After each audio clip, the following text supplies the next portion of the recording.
Estamos en tus manos y te damos gracias por la bendición que nos has permitido llegar nuevamente a tu casa de oración. Bienaventurados los que habitan en tu casa.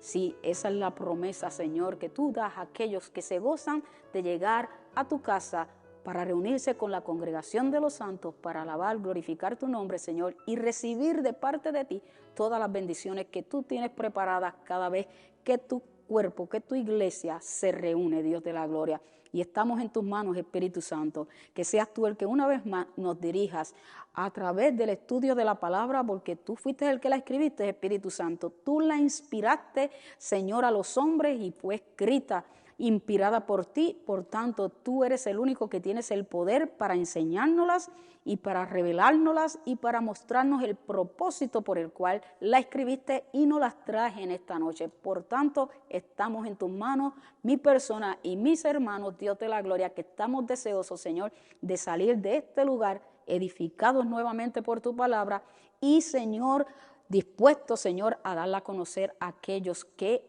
la necesitan, que son muchos. En el nombre de Cristo Jesús te damos gracias. Amén, amén y amén. Y sabemos que hace ya varias semanas comenzamos a estudiar los libros de la Biblia. Comenzamos por el Nuevo Testamento, el libro de Mateo, ya vamos por el capítulo número 3. La semana pasada comenzamos el número 3. Nuestro hermano Gilbert dio los primeros 12 versos de este capítulo 3 de Mateo. Y en esta noche, pues me corresponde a mí seguir el curso de este libro. Seguimos en el capítulo 3, vamos a estar considerando los últimos versos de este capítulo 3, que son del 13 al 17. Pero antes de comenzar la parte que me corresponde a mí, que estos versículos corresponden al bautismo de Jesús, pues me gustaría hacer un resumen de la clase pasada, porque es el contexto para poder entrar de lleno al estudio de esta noche. Entonces, si pueden abrir las Biblias, estamos en el capítulo 3 de Mateo y vamos a dar un repaso lo más rápido que podamos, pero específico, para entonces seguir con el estudio de Mateo. Entonces, sí, ese es el que nos toca en esta noche, el bautismo de Jesús, pero vamos a... No sé si está apagado. Sí está apagado ahora. Un momentito. Ok, no aparece la página de repaso. Vamos a hacer el repaso. Entonces, ¿está el repaso? Ahí está. Vamos a dar el repaso de la semana pasada, que se trató de la predicación de Juan el Bautista. Y dice la palabra del Señor en este capítulo 3 de Mateo, versos del capítulo 3, versos del 1 al adelante, dice la palabra del Señor: en aquellos días vino Juan el Bautista predicando en el desierto de Judea y diciendo: arrepentíos, porque el reino de los cielos se ha acercado. Pues este es aquel de quien habló el profeta Isaías cuando dijo: voz del que clama en el desierto, preparad el camino del Señor, enderezad sus sendas. Y en estos versículos que acabamos de leer, todavía vamos a seguir más adelante, en estos versos vemos el comienzo del ministerio de Juan el Bautista.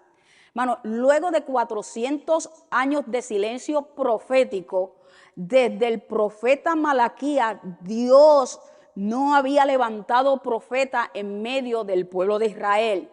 Pero vemos ahora entrando en el Kairos de Dios a Juan el Bautista y cumpliéndose la profecía de Isaías capítulo 40. Vamos a leer estos dos versos que son del 3 al 5, Isaías 40, versos 3 al 5, que dice: voz que clama en el desierto, preparad camino a Jehová, enderezad calzada en la soledad a nuestro Dios.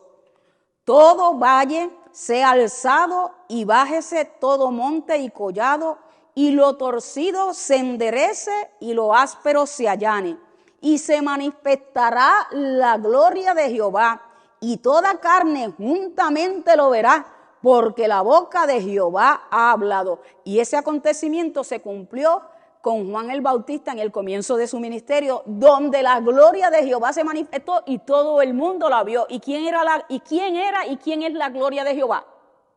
Jesús se manifestó y todos lo vieron. El pueblo de Israel sabía, hermano, que antes que viniera el Mesías, habría de venir el precursor por esta profecía de Isaías. Y el precursor es ese que vendría a abrir camino, que vendría a anunciar, que vendría a presentar al Mesías. Uno que vendría y prepararía el camino para el Mesías. Y en esos momentos la profecía de Isaías 40 se estaba cumpliendo. Juan era ese hombre, esa voz que de repente apareció en el desierto lleno del Espíritu Santo, que con autoridad se levantó en obediencia a decirle al pueblo de Israel que era el tiempo de prepararse. Era el tiempo en que Dios estaba llamando a su pueblo Israel la atención de que algo estaba ocurriendo, y era que la promesa del Mesías, el Mesías estaba por llegar. Juan entra en el escenario con un mensaje profético para el pueblo de Dios. ¿Y cuál era ese mensaje? Aleluya, qué bueno, me encantan estos estudiantes. Sí, ese era el mensaje profético. Arrepentíos, porque el reino de los cielos se ha acercado. ¿Y por qué tenían que arrepentirse? Sí, porque el reino de Dios, el Mesías tan esperado, estaba a punto de llegar. Y el verso 4 dice: y Juan estaba vestido de pelo de camello y tenía un cinto de cuero alrededor de sus lomos, y su comida era langosta y miel. Aquí vemos las cualidades o la característica de Juan, cómo Juan se caracterizaba. Algo que también nosotros sabemos que Jesús resaltó. ¿Se recuerdan cuando Juan mandó a los discípulos de él a preguntarle a Jesús si él era el Mesías, el que estaban esperando? Cuando esos discípulos se fueron, después que Jesús le dijo: dile a Juan que los cojos ven, que los ciegos ven, los cojos andan y los sordos oyen. Cuando ellos se fueron, Jesús dijo en Mateo 11, versos 7 y 8, mientras ellos se iban, dice, comenzó Jesús a decir de Juan a la gente: ¿qué saliste a ver al desierto? ¿Una caña sacudida por el viento? ¿O qué saliste a ver? ¿A un hombre cubierto de vestiduras delicadas? He aquí, los que llevan vestiduras delicadas en las casas de los reyes están. Así que mismo Jesús reconoció la manera de Juan, cómo él se presentó delante de todos los demás, para que vieran que él era el Mesías, que había algo diferente en él, que había algo diferente en este profeta. Este profeta no era como los demás, no vestía como los demás. Así que el verso 5 en adelante sigue diciendo: y salía a él Jerusalén. ¿A quién? A Juan. Y toda Judea y toda la provincia de alrededor del Jordán. Y eran bautizados por él en el Jordán, confesando sus pecados. El impacto que provocó Dios a través de Juan el Bautista fue tal, hermanos, que tanto la gente de Jerusalén como los de Judea y la provincia de alrededor del Jordán se allegaban a Juan al Jordán para ser bautizados, confesando cada uno sus pecados. Así que mire la revuelta que trajo Juan en el tiempo cuando comenzó su ministerio. Y esto era de Dios, por eso tenía que ser así. Y el verso 7 en adelante sigue diciendo: al ver él que muchos de los fariseos y de los saduceos venían a su bautismo, les decía: generación de víboras, ¿quién os enseñó a huir de la ira venidera? Haced pues frutos dignos de arrepentimiento. Y no pensáis decir dentro de vosotros mismos: a Abraham tenemos por padre.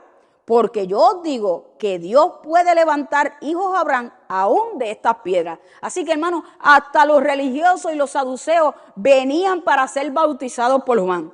Pero Juan, lleno del Espíritu Santo, podía discernir sus corazones que no eran rectos delante de Dios. Y por eso les hablaba como le hablaba. Recordemos, hermanos, que el bautismo, yo quiero que ustedes sepan bien repasemos esto de nuevo, que el bautismo no comenzó con Juan el Bautista. Eso no fue algo nuevo que comenzó allí. El bautismo ya era un ritual entre las religiones y el pueblo de Israel lo practicaba de varias maneras. Lo practicaba en la consagración, en el Antiguo Testamento, lo practicaba con la consagración de los sacerdotes y de los levitas. Los sacerdotes tenían que separarse y en esa separación tenían que lavarse y limpiar su cuerpo antes de entrar a ofrecer sacrificios a Dios. Y también estaba lo que llamaba, también en el pueblo de Israel, el bautismo proselitista. Y este bautismo era que cuando un gentil quería convertirse al judaísmo, Dios le daba el ok. Un gentil podía convertirse al judaísmo, pero tenía que pasar ciertos procedimientos y tenía que pasar por un ritual de limpieza a fin de convertirse en miembro dentro de la comunidad del pacto de Israel. Y esto también se llamaba un bautismo. ¿Y qué quiero decir con esto? Juan no estaba aquí llamando a gentiles. Juan estaba llamando a los judíos para ser sometidos al ritual proselitista de la limpieza, porque recuérdense que el bautismo era para los sacerdotes y para los levitas, no era para el pueblo. El pueblo llevaba y ofrecía sacrificios y se los llevaba el sacerdote y el sacerdote los tenía que presentar delante de Dios y primero de hacer eso tenían que limpiarse. Pero el pueblo no era bautizado. Y el bautismo y el llamado que está haciendo Juan el Bautista aquí en este bautismo es ese bautismo de los pecadores, de los gentiles. Por eso es que cuando ve a los fariseos y a los saduceos venir para ser bautizados, les habla como les habla.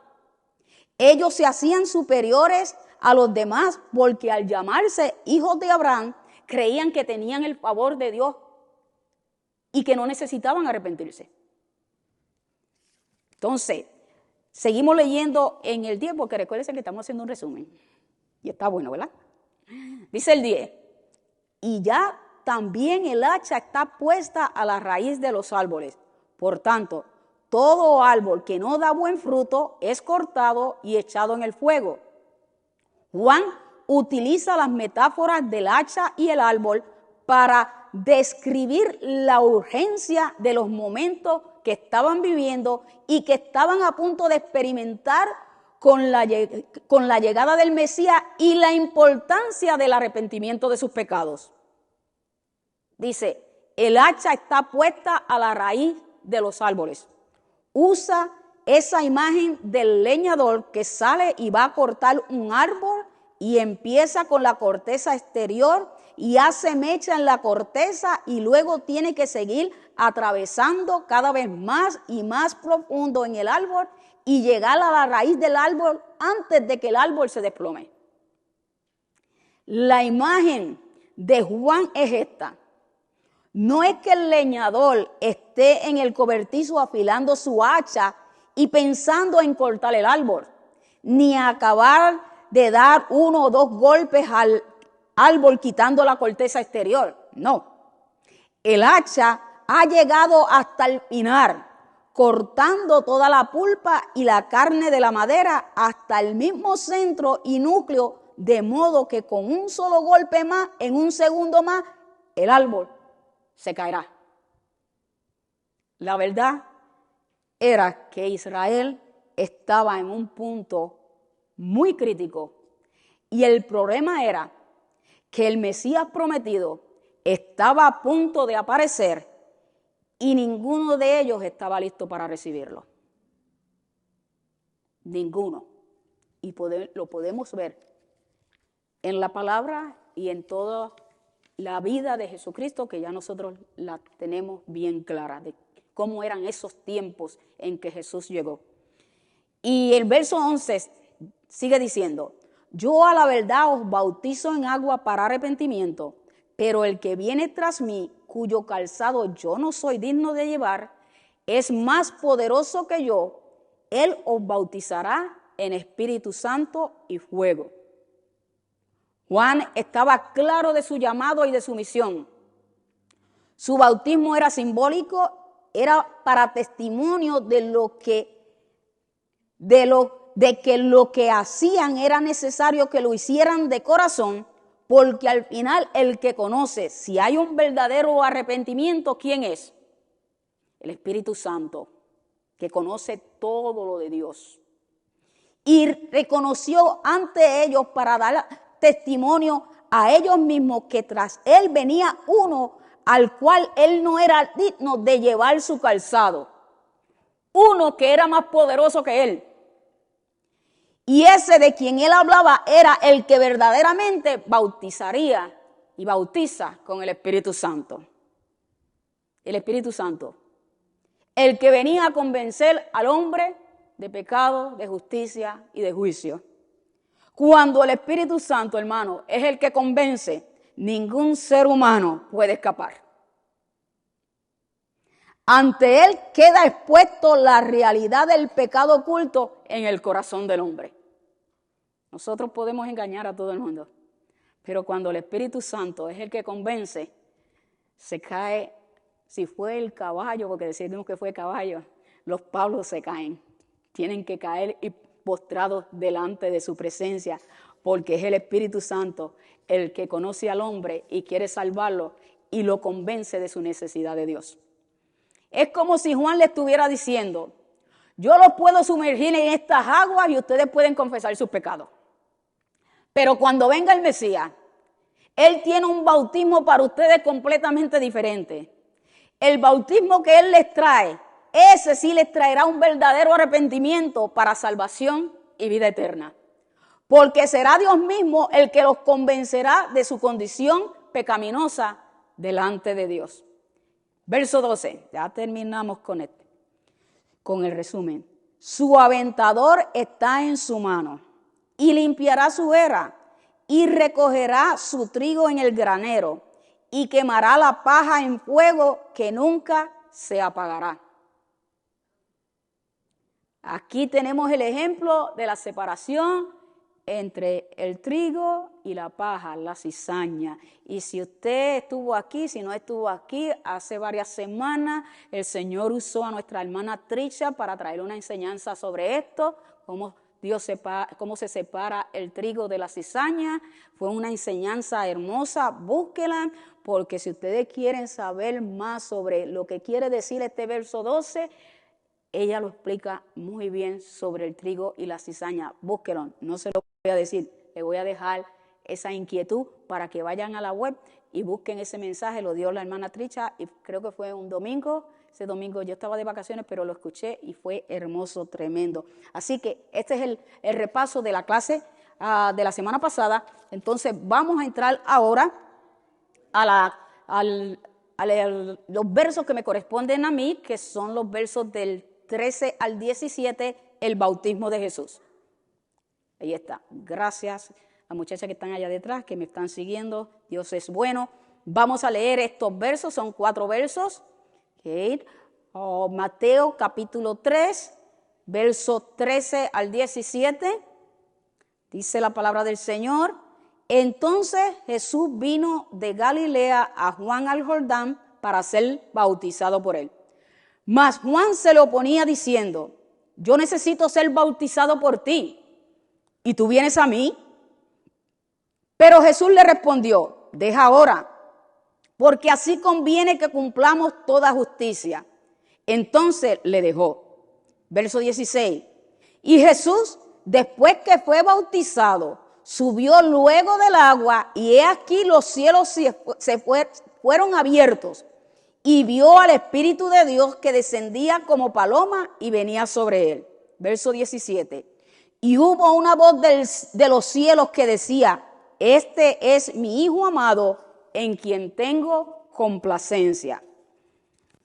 Antes de entrar a cada uno de estos versos, yo quiero que vayamos al libro de Juan, capítulo 1, y vamos a estar viendo los versos 29 al 34, porque aquí Juan está dando el testimonio completo de lo que ocurrió en Mateo capítulo 3. Así que, y quiero también que para los que son nuevos, que entiendan que este libro de Juan no es Juan el Bautista, ¿okay? Este Juan que escribió este libro es Juan el discípulo amado, el apóstol. Y Juan escribió este libro inspirado por el Espíritu Santo, enfatizando el testimonio de la deidad de Jesús. Así que le estoy dando historia, le estoy dando más información para que tengamos más conocimiento sobre la palabra del Señor. Recuérdense, cuando estamos hablando del libro de Juan, este Juan no es Juan el Bautista, es Juan el discípulo amado. Y su énfasis está en que creamos y conozcamos a Dios, que creamos que Jesús es quien dice ser, que sus obras prueban su deidad y que solo al creer en Jesús y obedecerle, el hombre arrepentido puede obtener la verdadera vida, la vida eterna. Así que este Juan el apóstol relata en su libro el testimonio de Juan el Bautista. Veámoslos de los versos 29 al 34 del capítulo 1 de Juan. Dice, el siguiente día vio Juan a Jesús que venía a él y dijo, he aquí el Cordero de Dios que quita el pecado del mundo. Este es aquel de quien yo dije, después de mí viene un varón, el cual es antes de mí, porque era primero que yo. Y yo no le conocía, mas para que fuese manifestado a Israel, por esto vine yo bautizando con agua. También dio Juan testimonio diciendo, vi al Espíritu que descendía del cielo como paloma y permaneció sobre él. Y yo no le conocía, pero el que me envió a bautizar con agua, aquel me dijo, sobre quien veas descender el Espíritu y permanezca sobre él, ese es el que bautiza con el Espíritu Santo. Y yo le vi y he dado testimonio de que este es el Hijo de Dios. ¿Estamos? ¿Estoy muy rápida? ¿Voy bien? Ok. Déjenme saber si voy cantando como dicen que hablamos los puertorriqueños cantando. Aquí vemos el testimonio de Juan el Bautista acerca de Jesús en el principio de su ministerio. Juan anuncia a Jesús presentándolo a todos. A todos. ¿Por qué sabemos que a todos? Por lo que él dice, he aquí está. Este es el Cordero de Dios, el que quita el pecado del mundo. El Cordero que tenía que ser inmolado por los pecados del mundo. Este es aquel de quien yo dije, después de mí viene un hombre que es antes de mí, porque era primero que yo. Yo no le conocía, pero para que él fuera manifestado a Israel, por esto yo vine bautizando en agua. Estoy repitiendo, es bueno repetir la palabra. Juan también dio testimonio diciendo, he visto al Espíritu que descendía del cielo como paloma y se posó sobre él. Yo no lo conocía, pero el que me envió a bautizar en agua me dijo, aquel sobre quien veas el Espíritu descender y posare sobre él, este es el que bautiza en Espíritu Santo. Mano, esto marcó el inicio del ministerio público de Jesús. Y en otras palabras, pudiéramos decir que este fue el momento en que Jesús fue ordenado. En que Jesús fue ordenado al ministerio para que diera comienzo a su ministerio terrenal aquí en la tierra. Ahora, viendo este relato de Juan capítulo 1, podemos entender un poco más lo que está ocurriendo en Mateo capítulo 3 en el bautismo de Jesús. Y por tanto, ahora podemos volver de nuevo al capítulo 3 de Mateo, que es el que estamos siguiendo la serie. Acuérdense que estamos estudiando libro por libro, estamos estudiando el libro de Mateo y en esta noche, con la ayuda del Señor, vamos a terminar el capítulo 3 con el bautismo de Jesús. Y dice el verso 14 de este capítulo 3 de Mateo, mas Juan se lo oponía diciendo, yo necesito ser bautizado por ti, ¿y tú vienes a mí? Pero Jesús le dijo, deja ahora, porque así conviene que cumplamos toda justicia. Entonces le dejó. Bueno, Juan, en cierta manera, pudiéramos decir que se sentía turbado. ¿Por qué podemos decir esto? Porque ¿cómo es que aquel a quien él presentó a todos como el mayor que él, como el que era antes que él, como el Cordero de Dios que quita el pecado del mundo, ahora viene a él para ser bautizado? Tenía que haberle chocado. Yo me imagino a Juan diciendo imposible. Lo pensó, imposible. Yo necesito ser bautizado por ti. Yo soy el pecador, tú eres el justo de Dios y vienes a mí. Le pudiera decir también, por la información que tenemos anteriormente de los diferentes tipos de bautismo: Jesús, este ritual no es para ti, esto es para pecadores, esto no se aplica a ti. Juan, en otras maneras, estaba tratando de instruir a Jesús del por qué él no debía bautizarlo, o él no debía ser bautizado.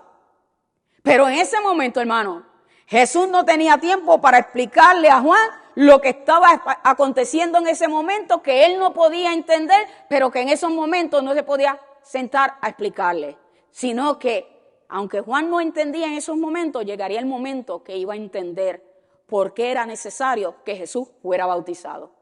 ¿Quieres saber por qué era necesario? ¿Lo quieres saber? ¿Qué? Vamos al verso 15.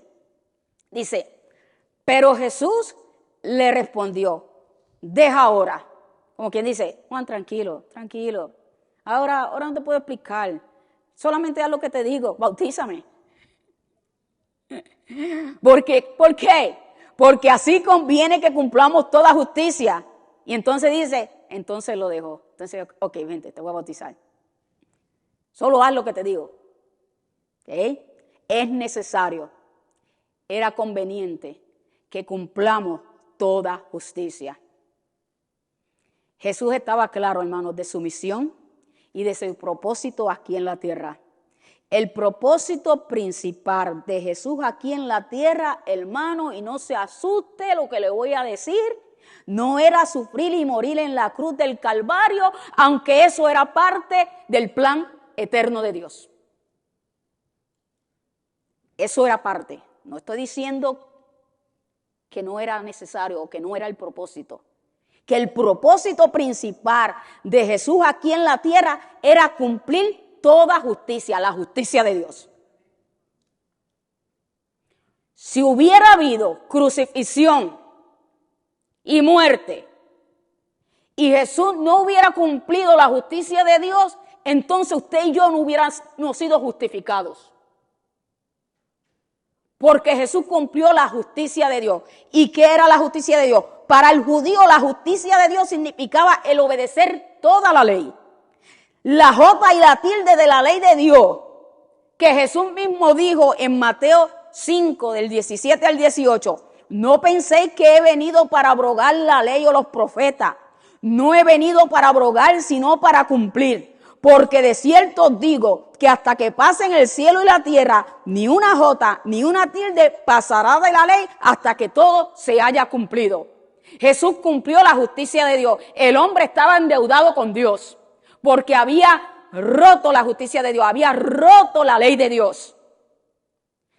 Se había ido en contra de Dios y Dios había dado la ley. Y todos sabemos que la ley nos salvaba. La ley fue dada para que el hombre tuviera conocimiento del pecado, pero no podía cumplir la ley. Y era necesario que se cumpliera toda justicia. Y el hombre no podía cumplir toda justicia, que era la obediencia a la ley de Dios. Por eso es que Jesús le dice, nos conviene que cumplamos toda justicia. Por causa del pecado, el hombre estaba endeudado con la justicia de Dios. Y todos sabemos que la paga del pecado es ¿qué? ¿Dónde lo dice? Romanos, aunque no me digan el de esto, pero es el capítulo 6. ¿Okay? 6:23. El bautismo de Jesús vendría a ser un símbolo de la muerte del pecado y la resurrección de vida para la reconciliación del hombre con Dios. Jesús no solo tuvo que morir por nuestros pecados, sino que vivir por nuestra justicia. Jesús cumplió la ley en su totalidad, porque la ley nos condenaba, ya que nadie podía cumplirla. En el momento del bautismo de Jesús, Juan no podía comprender estas cosas. Pero para cumplir la ley de la justicia de Dios, Jesús tuvo que someterse al bautismo. Así que ya sabe por qué Jesús tuvo que ser bautizado. ¿Lo entendió? Así que sabemos que el bautismo es un símbolo de un pecador arrepentido que públicamente anuncia su arrepentimiento de pecado y de su nueva vida en Cristo. ¿Está de acuerdo conmigo? No así para Jesús. Sabemos que en él no hubo pecado ni se halló pecado. Jesús pasó por el bautismo en agua para cumplir toda la justicia y la ley de Dios nuevamente, para que no se nos olvide. Entonces Juan accedió y bautizó a Jesús. Vamos ahora a ver lo que sucedió en el verso 16 y 17. Dice, y Jesús, después que fue bautizado, subió del agua, y he aquí los cielos se abrieron, y vio al Espíritu de Dios que descendía como paloma y venía sobre él. Y hubo una voz de los cielos que decía, este es mi Hijo amado, en quien tengo complacencia.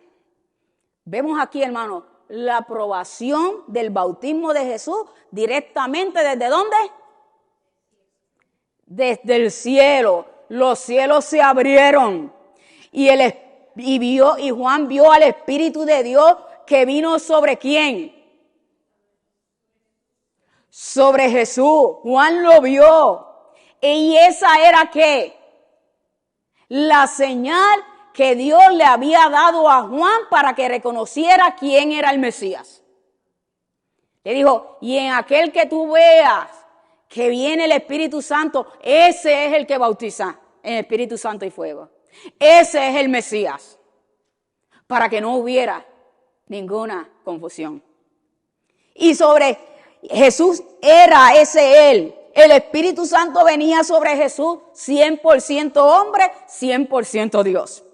El Espíritu Santo venía a dirigir a Jesús en el cumplimiento de su ministerio, de su misión en la tierra. Todo lo que hizo Jesús fue bajo la dirección del Espíritu Santo. Él no hizo las cosas por su propia cuenta.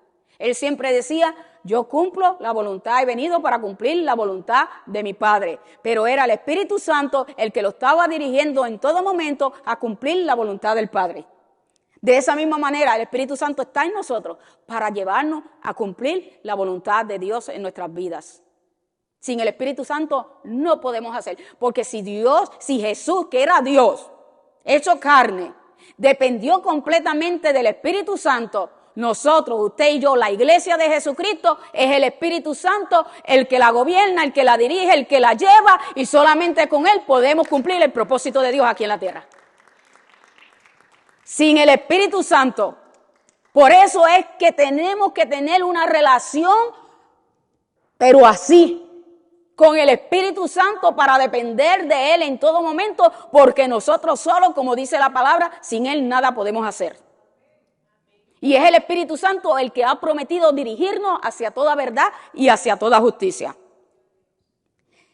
Jesús cumplió la voluntad de su Padre bajo la dirección del Espíritu Santo. Y nosotros, usted y yo, vamos a cumplir la voluntad de Dios solamente dirigidos por el poder del Espíritu Santo, que no solamente está en nosotros, sino que mora en nosotros.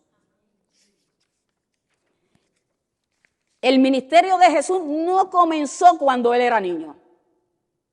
¿Cómo va a ser, hermano, si yo he ido por ahí que desde niño hacía milagros? Vamos a ver. En su niñez Jesús crecía, dice la palabra, que Jesús crecía en sabiduría y en estatura y en gracia para con Dios y los hombres. No dice que andaba haciendo milagros. ¿Okay? Su niñez fue una etapa de aprendizaje y crecimiento.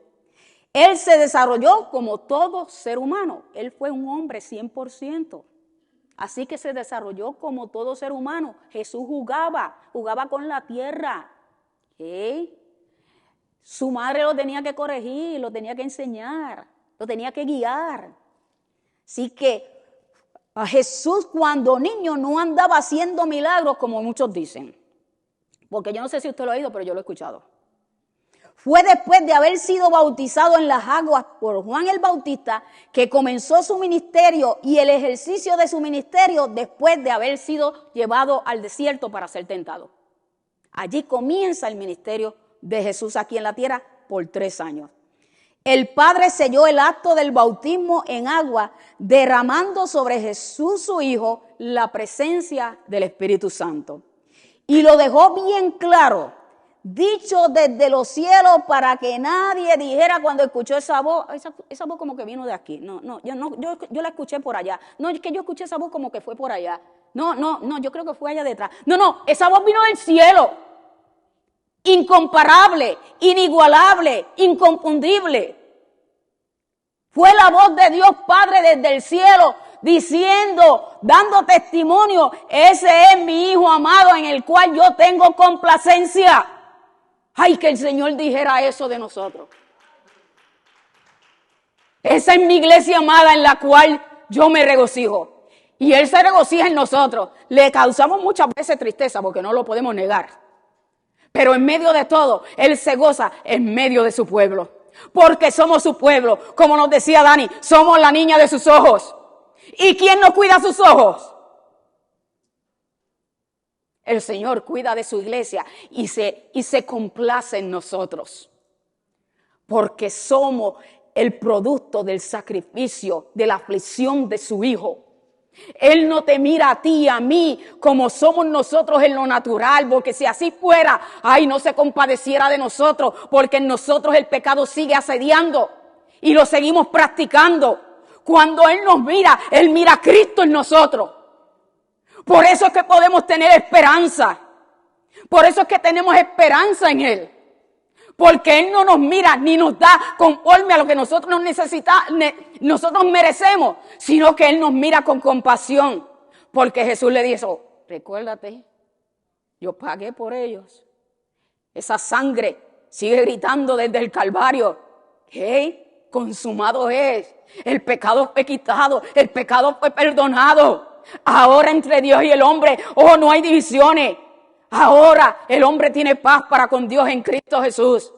Por eso es que Jesús, el Padre cuando nos ve, puede también decir, sí me complazco, hijo, pero por lo que tú hiciste, porque si los miro como son, los extermino a todos. Pero Dios es bueno, ¿no? Usted no ve que Dios es bueno. Usted no se goza de ser parte de la iglesia del Señor. Dios es tan lindo. Esa voz del cielo que decía, este es mi Hijo amado en quien tengo complacencia. Dios no es Dios de duda. Lo proclamó a alta voz desde los cielos. Y en la escritura, hermano, no lo voy a leer, pero escríbalo para que lo busque. En la escritura nosotros vemos en el Nuevo Testamento, en el ministerio de Jesús aquí en la tierra, vemos la voz audible de Dios el Padre dando testimonio de Jesús, su Hijo, complacido en Él. Y lo podemos ver en esta escritura que estamos leyendo en el bautismo de Jesús. Lo podemos ver cuando Jesús se llevó a sus discípulos al monte y en el momento de la transfiguración, ¿se recuerdan? En el momento de la transfiguración, que los discípulos querían hacer una fiesta allá arriba y escucharon la voz de Dios el Padre diciendo, este es mi Hijo, en quien tengo complacencia, a Él oíd. Y también antes de la crucifixión, en Juan 12, 28 y 29, donde Jesús estaba rogando al Padre y le dijo, Señor, glorifica tu nombre. Y Él viene y le dice, lo he glorificado y lo glorificaré otra vez. Tú eres mi Hijo amado en quien tengo complacencia. A veces necesitamos que el Señor nos diga eso. Porque nos sentimos como que no somos parte o que hemos pasado por circunstancias tan difíciles o tal vez le hemos fallado al Señor tanto que pensamos que el Señor no se complace con nosotros. Si hay perdón y arrepentimiento, hermanos, si el Señor se complace en un corazón contrito y humillado, dice que Él no rechaza. Sí que le damos gracias al Señor. terminamos esta parte de Mateo capítulo 3, versos 13 al 17, que es el bautismo de Jesús. Pero yo no me quiero ir no quiero terminar este estudio sin antes tomar este mismo bautismo, el bautismo y ponerlo, el bautismo de Cristo y el creyente. O sea, cómo se identifica usted y yo, el creyente, con el bautismo de Jesús. ¿Le gustaría saber esto? ¿Cómo ese bautismo que Jesús tuvo que pasar en el Jordán, nosotros nos podemos identificar con ese bautismo? Estamos a tiempo, todavía nos queda este momentito y me gustaría que se lo llevaran en su corazón. El capítulo 3 lo terminamos, pero vamos ahora a ver cómo ese bautismo de Jesús en el Jordán, nosotros nos identificamos con el bautismo de Cristo. Y es explicado en todo el capítulo 6 de Romanos. No se asusten, no voy a dar todo el capítulo 6 de Romanos. Y es buenísimo. Apúntenlo para que lo sigan en la casa, porque solamente voy a tocar los primeros 4 versos para explicarlo por encimita cómo ese bautismo nosotros nos identificamos con el bautismo de Cristo.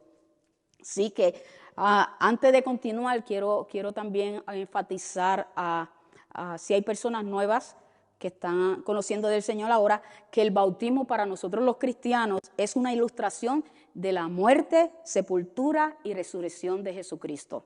Así que lléveselo. Y que el bautismo en el Antiguo Testamento, como le mencioné anteriormente, era para los sacerdotes y los levitas para ser usados, apartados y santificados para el servicio de Dios. Y que asimismo usted y yo, como nuevas criaturas en Cristo, hemos sido apartados, separados, santificados para el servicio de Dios conforme a su voluntad. Así que usted sabe el propósito por el cual hemos sido separados y el simbolismo que hay en el bautismo, pero es un simbolismo que ahora en Jesús fue un símbolo, pero en nosotros es una realidad espiritual. Nosotros ya hemos sido santificados, separados con un propósito de caminar haciendo la voluntad del Señor, caminando en santidad y en justicia delante de Dios y de los hombres. Así que vamos a leer vamos a ir en los primeros 4 versos de este libro de Romanos capítulo 6. Dice, ¿qué pues diremos? ¿Perseveraremos en el pecado para que la gracia abunde? Este es Pablo hablando a los romanos. En ninguna manera, porque los que hemos muerto al pecado, ¿cómo viviremos en él? Pablo nos instruye a que no debemos hacer nada motivados por el pecado o que esté en conexión con el pecado. Ahora estamos llamados a vivir de una manera, como acabo de decirle, en santidad y en justicia, apartados de todo pecado. Verso 3. ¿O no sabéis que todos los que hemos sido bautizados en Cristo Jesús, ve que estamos hablando del bautismo de Cristo, hemos sido bautizados en su muerte? Pablo habla aquí de diversos aspectos del bautismo. En el bautismo estamos, cuando usted se va a bautizar en las aguas, llegue a su imaginación, porque no puse un retrato ahí del bautismo, pero si usted se da de cuenta, cuando nosotros vamos al bautismo, estamos parados en medio del agua, ¿verdad que sí? Y simbólicamente nosotros estamos muertos. Y espiritualmente, una realidad que el mundo no puede ver, pero ya nosotros morimos al pecado.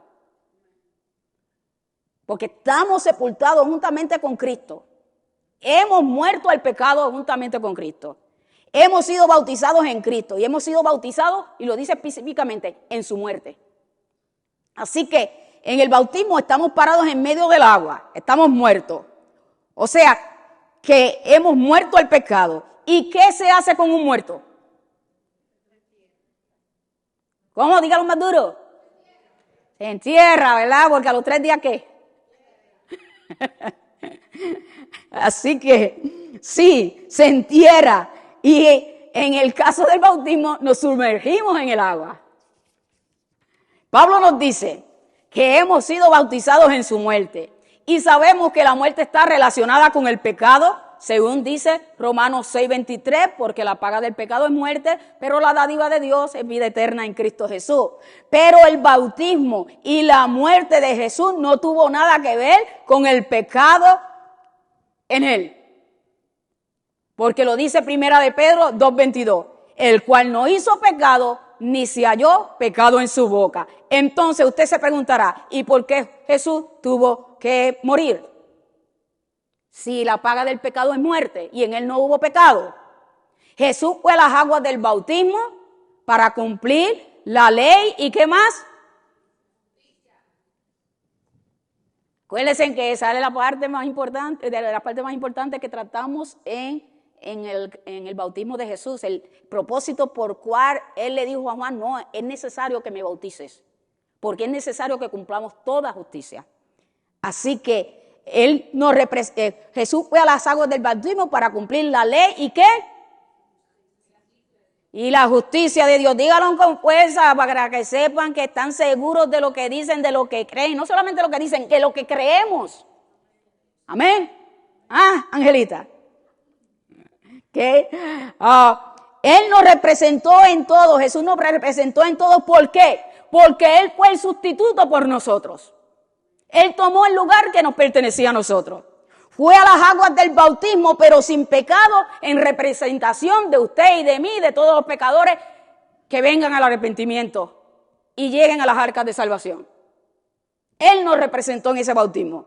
Segunda de Corintios 5:21 dice, al que no conoció pecado, ¿por quién lo hizo pecado?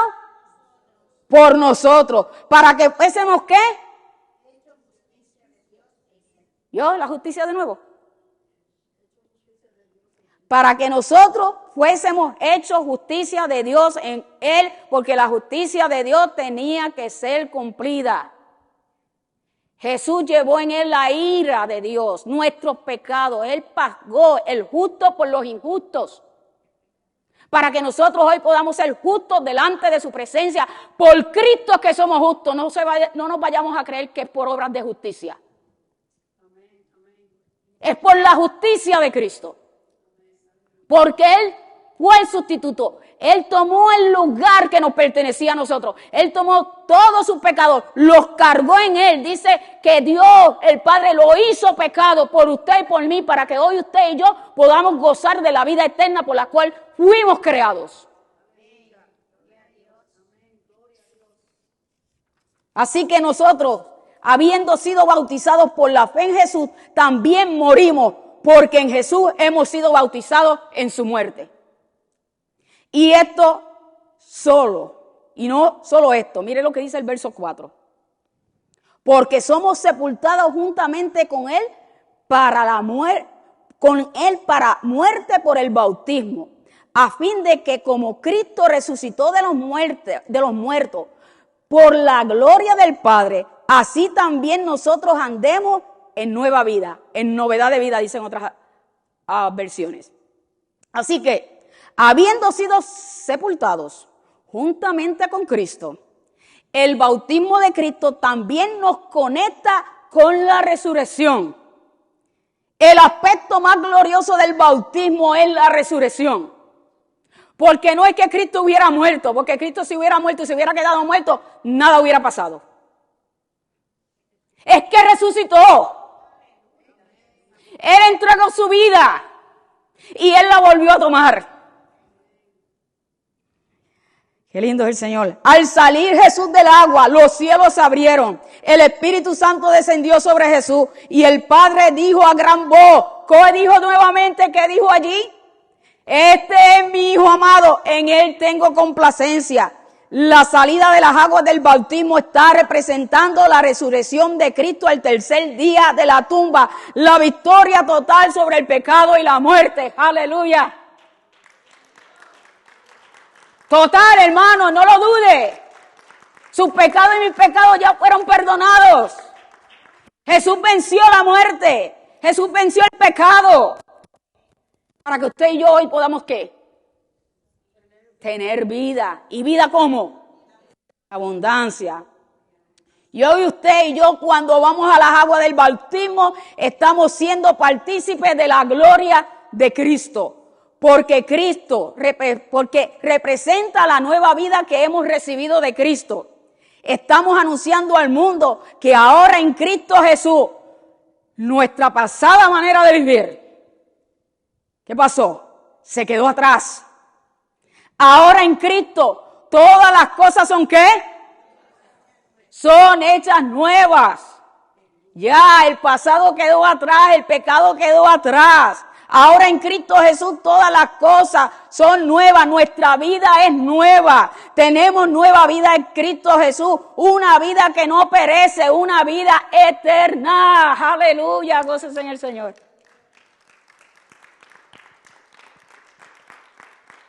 Y viene el final.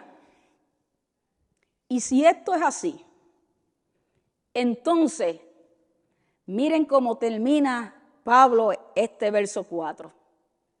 Cristo murió, participamos en su muerte, si tenemos vida en Él, termina diciendo, así también nosotros andemos en vida nueva. ¡Wow! Estamos llamados a vivir como Jesús vivió, en una manera santa y justa delante de Dios y de los hombres. Estamos llamados a vivir una vida diferente. Tenemos que morir al pecado al pecado constantemente. Ese pecado que está constantemente asediándonos, pues constantemente tenemos que estar muriendo a él, muriendo a esta carne, muriendo a los deseos de la carne, a las concupiscencias de la carne. Porque la resurrección de Jesús produjo en nosotros vida. Señor, añada bendición a su santa y divina palabra. Esta es la palabra que el Señor nos ha traído en esta noche. Atesorémosla en nuestros corazones, es para nosotros, es para levantarnos, es para echar afuera toda acechanza del enemigo que quiere venir a tratar de quitarnos la bendición de Dios, a tratar de impedir que nosotros creamos la verdad de Dios. Hermanos, si hay algo que asedia en nosotros es la duda, y la duda es pecado. Dios dijo y Dios lo proclamó, y entonces si Él lo dijo, usted y yo lo creemos y vivimos por fe en esta palabra de que en Cristo Jesús hemos muerto al pecado y a través de su resurrección hemos venido a una nueva vida, que tenemos la vida de Dios en nosotros y que no importa lo que pase, lo que se levante en contra de nosotros, si Dios está por nosotros, ¿quién contra nosotros? Señor, te damos gracias. Porque es que esta palabra es viva y eficaz, Señor. Y cuando llega al alma y corta el alma y del Espíritu, Señor, el Espíritu se regocija en ella. Porque eres tú hablándonos a nosotros, Señor, dejándonos saber la realidad que somos ahora en Cristo Jesús, Señor, que las cosas viejas pasaron y que tú nos diste una vida nueva, una vida eterna, una vida para gozarnos en ti, Dios de la gloria. Aún, Señor, en las dificultades, en las pruebas, en todas las situaciones que llegan a nuestras vidas, no te veremos, Dios de la gloria, porque tú, oh Señor, estás con nosotros, Dios. Y estas cosas son necesarias para que podamos ver, Señor, que tú eres fiel y verdadero y que tu palabra se cumple en medio de tu pueblo que te cree, Dios. Sí, Señor, te damos gracias, Espíritu Santo, porque tú nos revelas tu palabra y nos la das a entender y conocer, oh Dios, para que nos despertemos, Dios de la gloria, porque muchas veces, Señor, nuestra carne, oh Jehová, nos envuelve y se nos olvida quiénes somos en ti, oh Cristo, y se nos olvida lo que tú hiciste por nosotros. Pero vuelves tú, Espíritu Santo, con la obra tuya.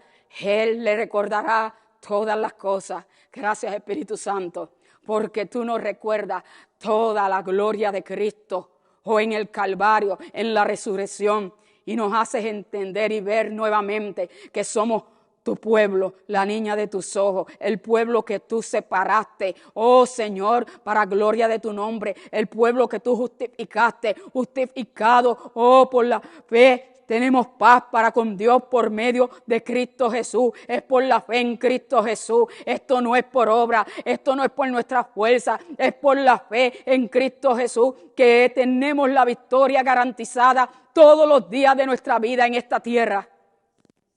Y te damos gracias, Señor, porque tu victoria, oh Señor, es nuestra victoria, oh Dios.